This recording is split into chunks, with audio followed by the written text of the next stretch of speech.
सुना हो बिनय मामा बिटपाय सोखा सुना हो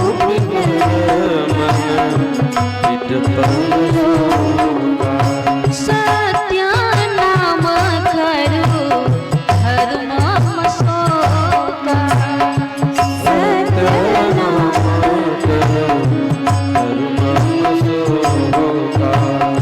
नूतन किसल अनल समाना नूतन किसल अनल समाना देहु अग्नि जनो करहु निदाना देहु अग्नि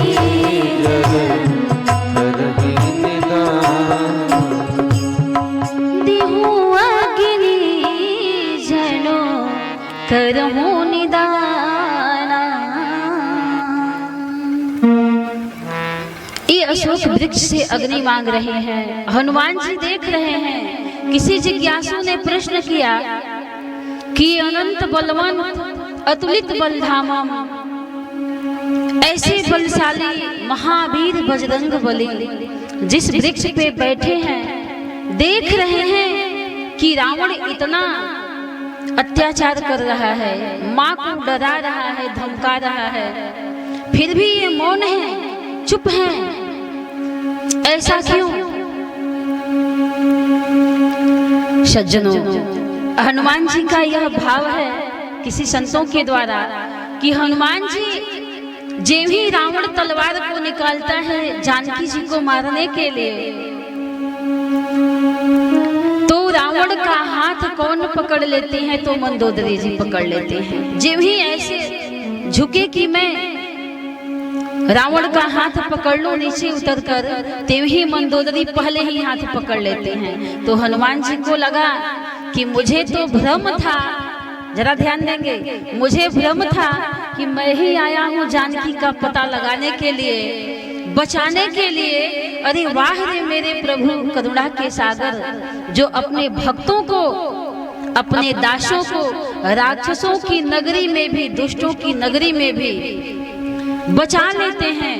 और ये कौन है? तो ये भी लंका की ही रहने वाले हैं, फिर भी भगवान उनसे श्री जानकी जी की सहायता रक्षा करवा लेते हैं। तो ये हनुमान जी विचार कर रहे हैं कि प्रभु अपने भक्तों की रक्षा हर जगह कर लेते हैं, कहाँ नहीं वो करते हैं।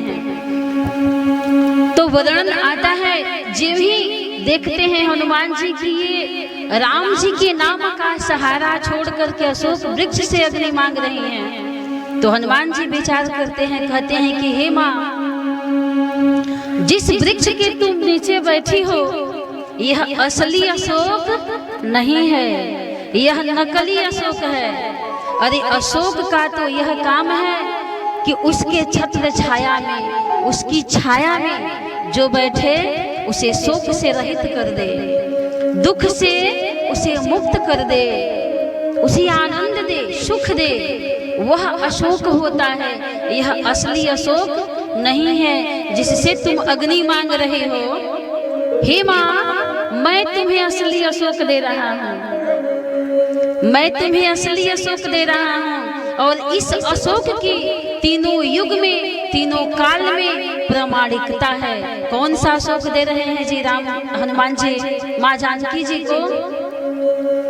कि चाहूं जुगती न और कालती हूँ लोका,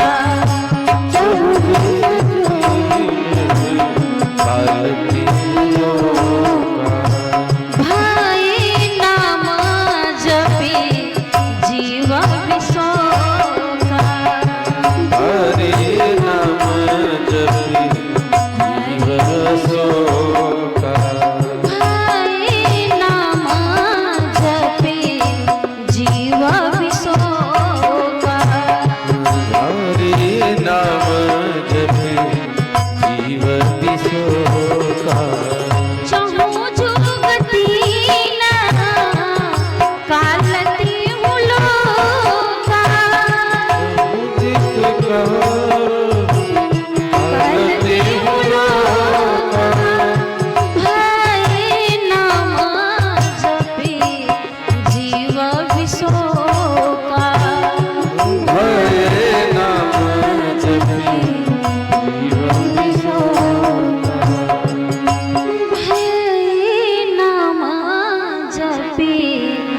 जीव विशोका। ऐसी राम नाम की महिमा है सज्जनों। तो बोलो राम राम राम सीता राम राम राम, बोलो राम राम राम सीता राम राम राम, बोलो राम राम राम सीता राम राम राम, बोलो राम राम राम सीता राम राम राम। राजा राम राम राम सीता राम राम राम, राजा राम राम राम सीता राम राम राम, राजा राम राम राम सीता राम राम, राजा राम राम राम सीता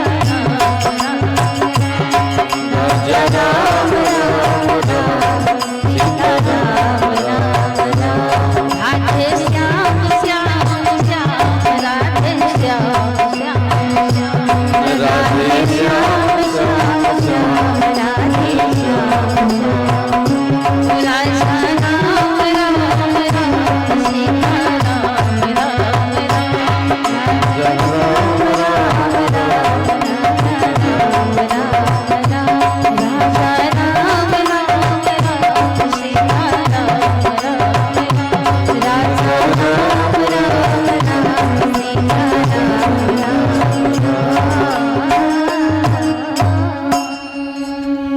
तो हनुमान जी क्या करते हैं कि उस मुद्रिका को जिस पर राम नाम अंकित था उसे गिरा देते हैं और माँ उसे हाथों में उठा लेते हैं। चकित चितव मुदरी पहचाने, हर्ष विषाद हृदय कुलाने।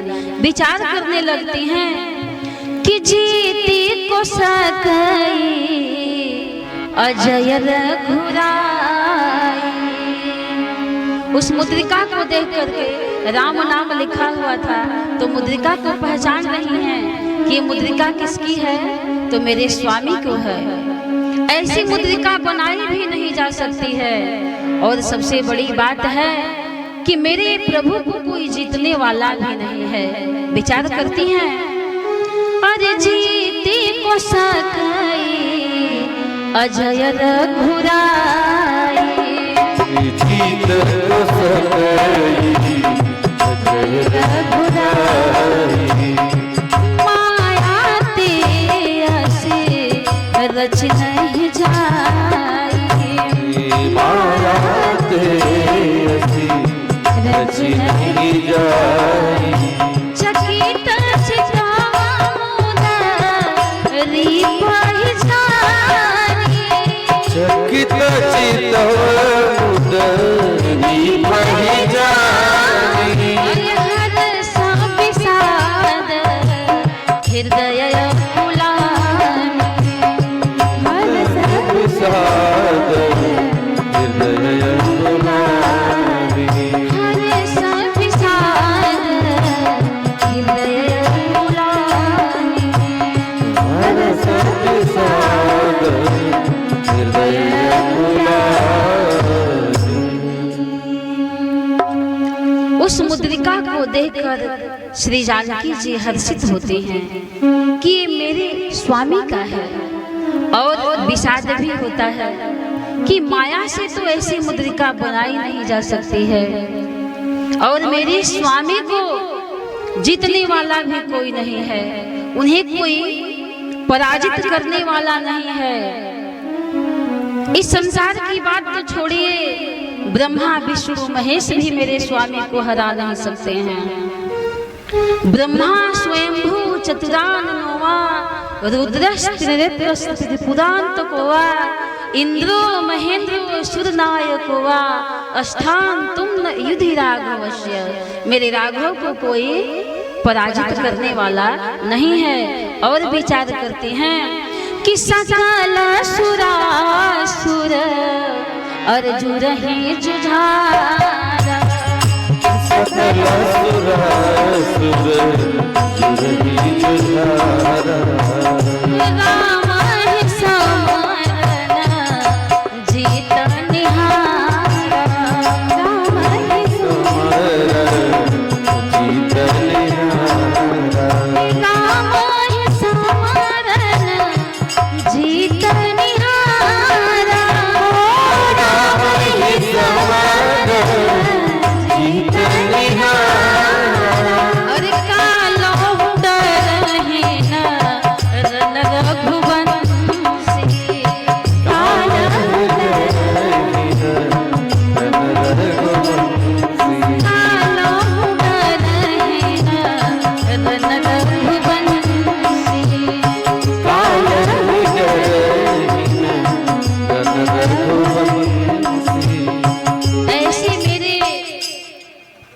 स्वामी का वंश है, कुल है कि जो काल से भी वो लोग डरने वाले नहीं है। उन्हें कोई पराजित करने वाला नहीं है, कोई हरा नहीं सकता है, यह विचार करते हैं।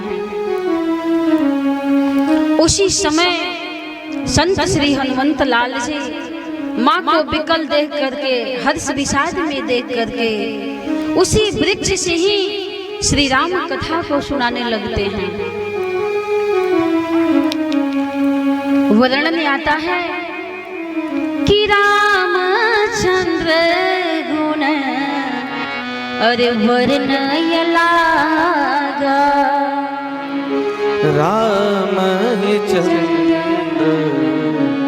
वर्णय लागा, सुनत ही सीता कर दुख भागा, सुनत ही सीता कर दुख भागा, लागी सुने श्रवण मन लाई, लागी सुनहि श्रवण मन लाई, आदि होते सब कथा सुनाई, आदि होते सब कथा सुनाई, आदि होते सब कथा सुनाई।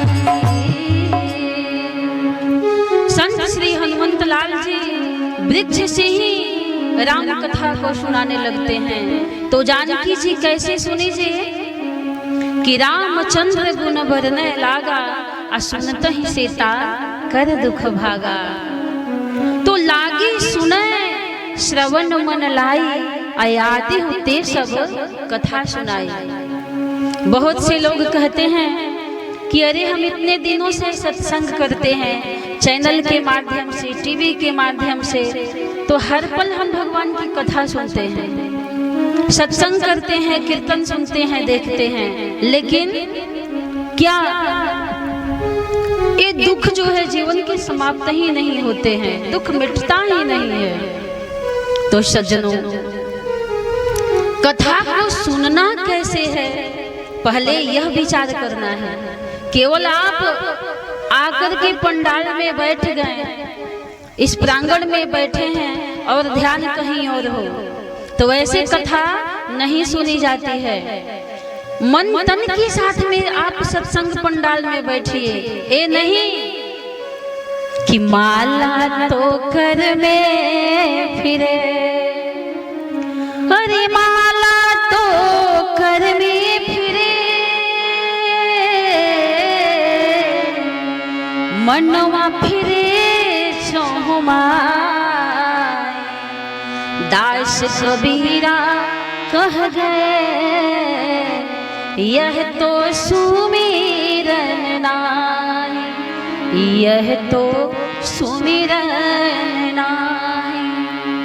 कैसे सुनना है कथा को, ये मैं आपको मानस से ही बताऊंगी। एक कोई बनावटी बात नहीं जी, कोई कही सुनी हुई ऐसे केवल दंत कथा नहीं, मानस में यह उपदेश है, यह संदेश है कि कथा को कैसे सुनना है, कैसे बैठ करके सुनना चाहिए जी। विचार करें आप, जहां कथावाचक प्रवक्ता ध्यान देंगे प्रसंगों पर, जहां कथावाचक प्रवक्ता स्वयं परमात्मा बना हुआ है, कहाँ? सबरी की टूटी फूटी झोपड़ी में परमात्मा ब्रह्म कथावाचक बन करके बैठा है, और नौ भक्ति की स्वरूप माँ सबरी जहाँ श्रोता बनी हुई है। कोई वहाँ शोरगुल मचाने वाला नहीं है, बच्चे छोटे नहीं हैं, फिर भी भगवान क्या कहते हैं, अपने श्रोता सबरी को पहले सावधान करते हैं। कैसे?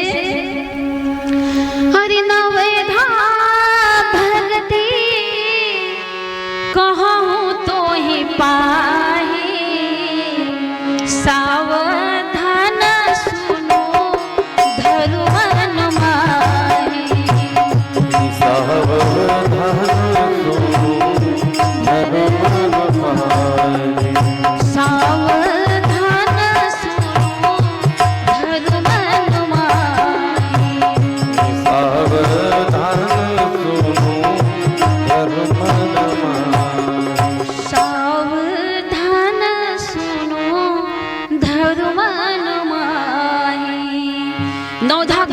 भगवान सुनाने लगे। अभी तो मेरा प्रसंग कुछ और है, नहीं तो नवधा भक्ति क्या है इसका विश्लेषण करते कि ये नौ भक्ति कौन थी सबरी जी के जीवन में। और भगवान कहते हैं कि सकल प्रकार भगत दृढ़ तोरे, सबरी के अंदर सभी प्रकार की भक्तियां थे। और हम लोगों के लिए तो बहुत छूट हो गई कि एक भी भक्ति यदि हो जाए तो जीवन का उद्धार और कल्याण है, एक भी हो जाए तो उधर मैं अपने विषय को नहीं ले जाना चाहती हूँ, क्योंकि बढ़ जाएगा उधर विषय कि प्रथम भक्ति क्या है, दूसरा क्या है, उधर ही उलझ जाएंगे। कभी सुनाएंगे तो भगवान अपने श्रोता सबरी को सावधान करते हैं कि सावधान सुनो धरु मन माहे। ये नहीं कि एक कान से सुने और एक कान से निकाल दे, नहीं, उसको हृदय में धारण करें और सुनने के बाद में सुनी अनुकथन परस्पर होई। और आपस में बातें भी करनी चाहिए कि आज कथा में क्या हुई है, उस कथा से क्या सीखा आप लोगों ने, क्या उसी शिक्षा में ले, ये बातें होनी चाहिए। अब देखिए जब भगवान वैराग्य के स्वरूप श्री लक्ष्मण जी को जब सुनाते हैं तो लक्ष्मण जी को भी क्या कहते हैं कि थोरे हम सब कहूँ बुझाए, थोरे कहूँ बुझाए, सुनहु तात मन बुद्धि चित्त लाई, सुनहु तात मन बुद्धि चित्त लाई, सुनहु तात मन बुद्धि चित्त लाई। सुनहु तात मन बुद्धि चित्त लाई। किसी जिज्ञासु ने कहा कि भगवान ने तीन का ही नाम क्यों लिया? अंतः चतुष्टय तो चार हैं, मन, बुद्धि, चित्त और अहंकार, ये चार हैं अंतः चतुष्टय। तो तीन का ही परमात्मा ने क्यों नाम लिया? इसलिए लिया कि कथा में अहंकार का कोई स्थान नहीं है, और जगह अहंकार का स्थान हो सकता है। तो कथा में क्या जरूरी है? मन, बुद्धि और चित्त। इसलिए भगवान ने तीन का ही नाम लिया लक्ष्मण जी से कि सुनहु तात मन बुद्धि चित्त लाई। अहंकार का नाम नहीं लिया, क्योंकि यह अहंकार आपको सत्संग में, कथा में बैठने ही नहीं देगा। क्या हो रहा है? कुछ भी तो नहीं हो रहा है। ये बोल क्या रही हैं? कुछ नहीं बोल रही है, चलो यहाँ से। अहंकार नहीं बैठने देता है जी। हम इतने बड़े आदमी हैं, इतने धनवान हैं, हम इस जमीन पे बैठेंगे? लेकिन नहीं जी, यहाँ सब कुछ त्याग कर अपने धन का अभिमान, वैभव का अभिमान, ऐश्वर्य का अभिमान, सब कुछ छोड़कर सत्संग में बैठना पड़ता है। कथा में बैठेंगे वही नहीं, कथा में वही नहीं बैठेंगे, नहीं आएंगे जो अपने को भगवान राम से बड़े मानते होंगे, केवल वही नहीं बैठेंगे। और जो छोटा मानेंगे भगवान से, वो तो बैठ ही जाएंगे। तो कथा की महिमा बहुत सी बताई गई है। अभिमान बैठने नहीं देता है अभिमानियों को, केवल मैं बकरी की तरह करते फिरेंगे। तो अभिमान को ही समाप्त पहले करना है।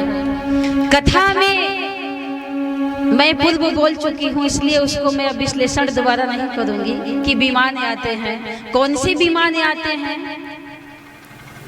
कौन से विमान आते हैं? तो विगतः माना यशस्यः विमानः। कथा सुनने से अभिमान समाप्त हो जाए, मैं समाप्त हो जाए, नष्ट हो जाए, ऐसा विमान आता है जी कथा में। और वो विमान आए, पुष्प विमान आए चाहे न आए, भगवान के पार्षद लेके आए चाहे न आए, कथा से ये विमान जरूर आ जाते हैं कि हमारा मैं समाप्त हो जाता है। इसलिए भगवान अहंकार का नाम नहीं लिए, मन बुद्धि चित्त अहंकार, अहंकार को हटा दिए। तो तो कथा कैसे सुननी है, इस पर मैं विश्लेषण कर रही हूँ। आप जो कहते हैं कि कथा से व्यथा मिटती नहीं है, तो मिटेगी कब? जब हम मन बुद्धि चित्त के साथ सुनेंगे। तो बाबा ने मानस में केवल श्रोताओं को ही नहीं सावधान किया है जी, प्रवक्ता को भी कैसे कथा कहनी है, कैसे कथा को समझाना है, उनको भी बाबा ने एक संदेश दिया है, उपदेश दिया है, शिक्षा लेना चाहिए कि कथा कैसे होनी चाहिए। कथा ऐसे नहीं होती है। जब तक कथावाचक का मन सावधान न हो, स्थिर न हो, तो कथा का निरूपण, जो कथा का सार तत्व है, उसकी व्याख्या नहीं हो सकती है। यदि मन हमारा शांत चित्त में न हो, शांत रस में न हो, तो मैं आप सबको कथा नहीं सुनाऊंगी। बैठी हूँ मंच पर और ध्यान हमारा चल जाए कहीं दूसरे जगह, तो क्या मैं कथा बोल पाऊंगी? मंच पे रहना पड़ेगा मन बुद्धि चित्त के साथ। कैसे रहना पड़ेगा? देखिए, शंकर भगवान कथा सुना रहे थे पार्वती जी को, तेभी प्रभु का कर कमल हनुमान जी के सिर पे घूमने लगा। तो जब घूमने लगता है कर सरोज, तो भगवान शिव मगन हो जाते हैं, एक रूपता की वजह से, एकता की वजह से, क्योंकि भगवान शिव ही तो हनुमान जी बने हैं। रुद्र देह तजनेह बस बानर भे हनुमान। तो एकत्व के नाते मगन कौन हो रहे हैं? तो भगवान शिव हो रहे हैं। जब हनुमान जी के सिर पे प्रभु का कर सरोज स्पर्श होता है, जब ये सीता जी की खोज करके जाते हैं, तो प्रभु कर पंकज कपिके शेषा, सुमिरी सुदशा मगन गौरीसा। हनुमान जी के सिर पे प्रभु का हाथ है, लेकिन मगन कौन हो रहे हैं जी? तो गौरीसा हो रहे हैं, गौरी के ईश हो रहे हैं। एकत्व के नाते कथा सुना रहे थे, कथा बंद हो गई, चुप हो गए भगवान शिव। पार्वती जी बोली, प्रभु कथा सुनाइए, आप चुप क्यों हो गए? भगवान शिव ने कहा, हे उमा, मन मगन भया तो को बोले। यहाँ तो सिर पे प्रभु के हाथ फिर रहे हैं, घूम रहे हैं, तो कैसी कथा हो तो हो, कैसे हो? फिर क्या होता है? अपने मन को भगवान शिव सावधान करते हैं। सावधान मन कर पुण्य संकर, सावधान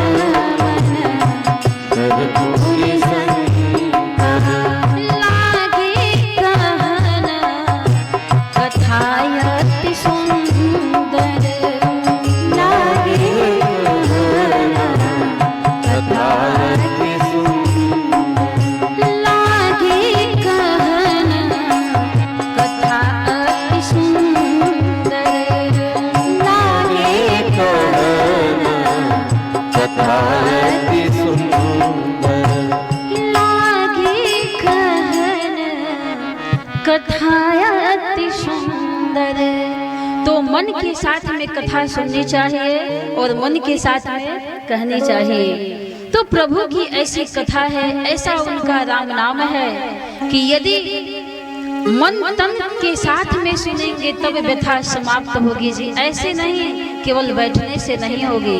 तो आइए, इसलिए हम क्या करें? अरे आओ मन को हम रंग लें राम रंग में, आओ मन को हम रंग लें राम रंग में, आओ तन को हम रंग लें सत्संग में, आओ तन को हम रंग लें सत्संग में, आओ मन को हम रंग लें राम रंग में, आओ मन को हम रंग लें सत्संग में, आओ तन को हम रंग लें सत्संग में, आओ तन को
बंधी थी प्रभु संग में, प्रेम डोरी बंधे थे प्रभु आओ तन को हम रंग ले राम रंग में, आओ तन को हम रंग ले,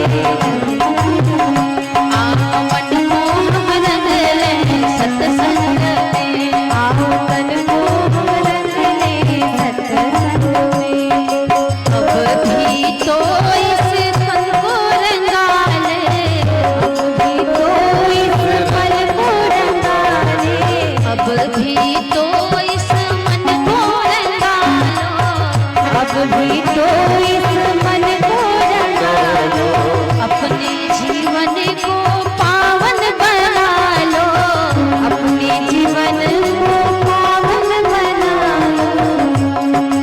ये रंग मिलता है सत्संग में, ओ ये रंग मिलता है सत्संग में। और एक संकल्प करें जीवन में, अरे अब ना रहे हम कुसंग में, अरे अब ना रहे हम कुसंग में, अरे अब ना रहे हम कुसंग में, अब ना रहे हम कुसंग में। आओ तन को हम रंग ले राम रंग में, आओ तन को हम रंग ले, आओ मन को हम रंग ले सत्संग में, आओ मन को हम रंग ले सत्संग में, हाँ सत्संग में, सत्संग में हाँ सत्संग में, आओ तन को हम रंग ले राम रंग में, आओ तन को हम रंग ले सत्संग में, आओ मन को हम रंग ले राम रंग में, आओ मन को भी रंग ले रंग में, आओ मन को रंग ले रंग में, आओ मन को भी रंग ले सत्संग में। आओ मन को हम रंग ले, अरे राम रंग